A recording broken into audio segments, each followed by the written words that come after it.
রাতের আধারে তারা ভোট করেছে, দিনের বেলা শুধু নাটক করেছে। ছাগলনাইয়া উপজেলা বিএনপি, পরশুরাম উপজেলা বিএনপি, ফুলগাজী উপজেলা বিএনপি এবং ফেনী জেলার আশেপাশে যে সমস্ত থানাগুলো আছে এবং আপনার এই আমাদের মিরসরাই থানা সহ বিপ্লব সমাধি দিবস উপলক্ষে আমাদের এই জনসভায় আপনারা জানেন প্রধান অতিথি হিসেবে উপস্থিত থাকবেন বিএনপির মহাসচিব মির্জা ফখরুল ইসলাম আলমগীর।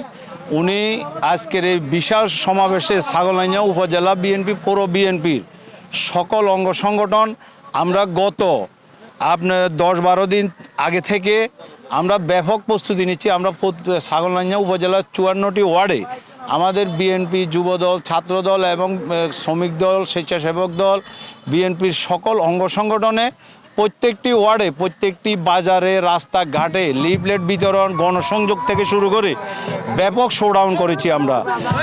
গতকাল রাতের প্রায় 2টা পর্যন্ত আমরা এখানে ছিলাম।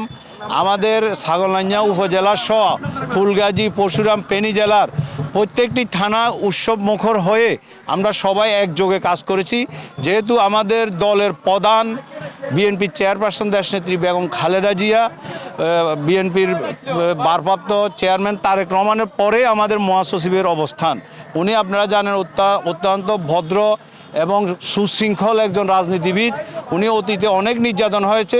মহাসচিবকে দেখার জন্য এখানে প্রায় আপনার আমাদের 1 লক্ষ উপরে লোক আজকের এই বিশাল সমাবেশে উপস্থিত থাকবে। আমরা এটুকু আশাবাদী, যেহেতু মাঠে কাজ করেছি আমরা জানি এটুকু। আগামীতে আমাদের জাতীয় নির্বাচন এবং অতীতে যে স্বৈরাচার সরকার যেভাবে দেশকে চালিয়েছে, খুনি হাসিনার সরকার, আপনারা জানেন এই দেশের গণতন্ত্রকে তারা গত 15 বছর 7 মাস তারা ক্ষমতায় ছিল। রাতের আধারে তারা ভোট করেছে, দিনের বেলা শুধু নাটক করেছে। সারা বাংলাদেশের মানুষ অনেক নির্যাতিত হয়েছে। আমাদের মহাসচিব উনি বক্তব্য রাখবেন এই সমাবেশে। উনি আগামীতে আমাদেরকে দিক নির্দেশনা দিবেন যে আগামীতে আমাদের বাংলাদেশ জাতীয়তাবাদী দল সহ বাংলাদেশের মানুষকে দিক নির্দেশনামূলক উনি বক্তব্য দিবেন। উনি যে বক্তব্য দিবেন আমরা আশাবাদী, আমরা দল ওইভাবে কাজ করছি। আমরা চাই যে বর্তমানে যে সরকার ডক্টর ইউনূসের সরকার, আমরা চাই যে আগামীতে, অতীতে যেহেতু স্বৈরাচার সরকার ক্ষমতায় ছিল, এখন বাংলাদেশের ছাত্র জনতা, সাধারণ মানুষ, সাংবাদিক থেকে শুরু করে সবাই গণ আন্দোলনে ওই খুনি হাসিনার সরকারের পতন হয়েছে। আমরা বর্তমানে যে ইউনূস সাহেবের প্রধান উপদেষ্টা ইউনূস সাহেবে, উনি নোবেল বিজয়ী, সারা বিশ্বের মানুষ তাকে সম্মান করে, আমরাও তাকে সম্মান করি।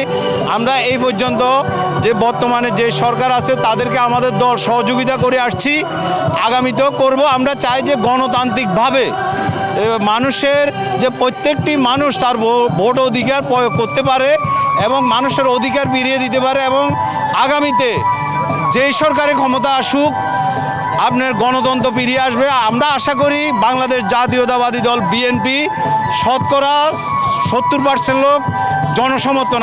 আমাদের দল আগামীতে ইনশাল্লাহ ক্ষমতা আসবে। আমাদের দল ক্ষমতা আসলে আমরা জনগণের গণতান্ত্রিক অধিকার ফিরিয়ে দিব ইনশাল্লাহ। আমাদের সাথে গত 15 বছর 7 মাস আমি উপজেলা বিএনপির সিনিয়র যুগ্ম আহ্বায়ক, আমার নামে 10-15টা মামলা আছে এখনও বর্তমানে রানিং। তো আমরা যেহেতু মাঠে কাজ করছি, আমার পাশে উপজেলা ছাত্রদলের সদস্য সচিব, উনি একটা ইউনিয়ন বিএনপির সেক্রেটারি, আমাদের এখানে অনেক নেতা কর্মীরা আছে, যুব দলের যুগ্ম আহ্বায়ক উপজেলা।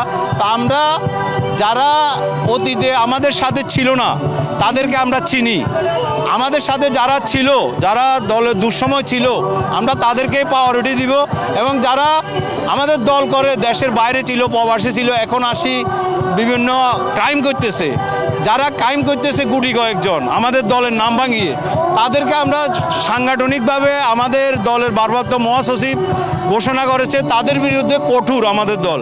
অতীতে যারা স্বৈরাচার সরকারের সাথে ছিল তারা আমাদের দলের কিছু নেতার সাথে ঢুকে তারা ক্রাইমগুলো করছে। আমাদের দলের কোনো নেতাকর্মী আমার জানা মতে ক্রাইম করছে না।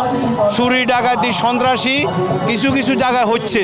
এটার জন্য আমরা দলের পক্ষ থেকে, আমি ছাগলনাইয়া উপজেলা বিএনপির পক্ষ থেকে আমার এলাকার উপজেলার আমরা তীব্র নিন্দা প্রতিবাদ জানাই। আগামীতে আমরা সর্বোচ্চ চেষ্টা করছি আমাদের দল যেন কোনো নিরীহ মানুষ ভূমিদস্যু এবং জমি দখল, ঘর দখল, সালিশ করে অবৈধভাবে টাকা রোজগার না করতে পারে, অবৈধ কোনো কাজ না করতে পারে, কোনো সন্ত্রাসী আমাদের দলে জায়গা হবে না, এটা নিশ্চিত ইনশাল্লাহ। আমাদের আপনারা জানেন গত জাতীয় নির্বাচনের আগে এখানে আমাদের দল বাংলাদেশ জাতীয়তাবাদী দল বিএনপির ভারপ্রাপ্ত চেয়ারম্যান তারেক রহমান ঢাকা মহানগরের দক্ষিণের তখন রফিকুল আলম মজনু সদস্য সচিব ছিলেন যুব দলের। আমরা রফিকুল আলম মজনুকে এখানে জাতীয় নির্বাচন করার জন্য আমাদের দল দায়িত্ব দিয়েছে। তখন থেকে নিরলসভাবে তারপর উনি ঢাকা মহানগর দক্ষিণের বিএনপির সদস্য সচিব হয়েছে, তারপর বর্তমানে ঢাকা মহানগর দক্ষিণ বিএনপির আহ্বায়ক এবং পেনি 1 আসন বিএনপির সাংগঠনিক সমন্বয়ক। গত প্রায় 7 বছর ধরে উনি আমাদের মাঝে নিরলসভাবে কাজ করে যাচ্ছেন এবং প্রতিটা কমিটি রফিকুল আলম মজনু আসার পরে আমাদের কমিটিগুলো অত্যন্ত শক্তিশালী হয়েছে। বিএনপির অঙ্গ সংগঠন গত বন্যাতে আমাদের এলাকায় জানেন আপনারা অনেক বিল্ডিং ঘরও ডুবাই ফেলছে। রফিকুল আলম মজনু প্রায় 15-20 দিন থেকে আমাদের মাঝে পানির মধ্যে নেমে ছাগলনাইয়া এবং ফুলগাজী পরশুরাম ফেনী সর্বস্তরের মানুষকে সর্বাত্মক সহযোগিতা করেছে। ত্রাণ সামগ্রী, নগদ অর্থ, ট্রেন সহ শুরু করে মানুষকে অনেক রকমের সহযোগিতা করেছে। এই জন্য আমি আজকের এই বিএনপির এই বিপ্লব সংহতি দিবস উপলক্ষে উনি আজকের এই বিশাল সমাবেশে সভাপতিত্ব করছেন। রফিকুল আলম মজনুকে আমরা পেনি 1-এর পক্ষ থেকে এবং ছাগলনাইয়া উপজেলা বিএনপির পরিবারের পক্ষ থেকে ধন্যবাদ জানাই।